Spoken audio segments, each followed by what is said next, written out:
Oh, hi. My name's Rick, and I teach ASL at the upper school. What's ASL, you say? What do you think ASL is? That's right, children. ASL is American Sign Language. Who do you think uses American Sign Language in the world? Wonderful answer. Mainly deaf people and people who want to learn how to sign. So if you decide to take American Sign Language next year, here's what you learn in my class. We start the year with personal information. You learn about yourself. You get to learn to sign about things that you enjoy doing. Then we move out a little bit more. We start talking about family, family members, things that your family enjoys doing. After that, we work a little bit on deaf culture and deaf history because there's more to sign language than people just being deaf. There actually is a rich history that goes with it. Then we start talking about school. You get to learn about the things you do in school, the classes you take, where you go to lunch.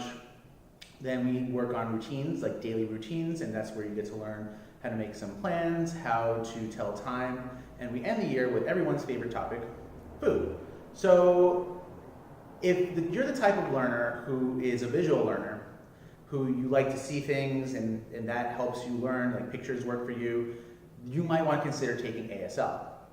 Because I myself am a visual learner. I always struggled with hearing in class and remembering information that way. I needed pictures and visuals, and ASL always made sense to me.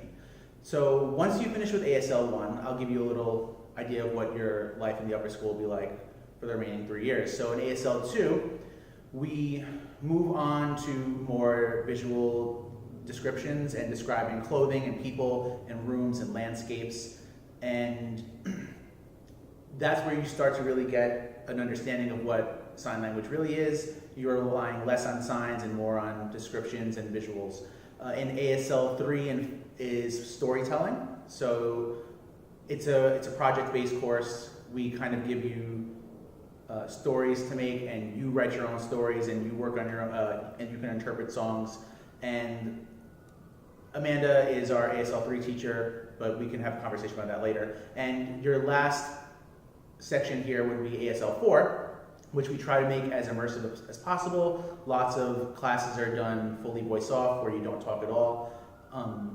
A question that I often get in ASL 1 is, are we allowed to talk? Yeah, we're allowed to talk in ASL 1. It's not a fully voice off class, but that's the goal of your time here from ASL 1 through 4 is to end in ASL 4 being completely voice off, not talking at all.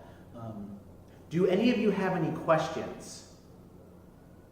Wonderful. Well, I'm sorry that I couldn't be there. I am not in school right now, but if you have any questions, please leave them with Amy and maybe I can somehow get them back to you. But I hope to see you all next year if you decide to take ASL. Bye.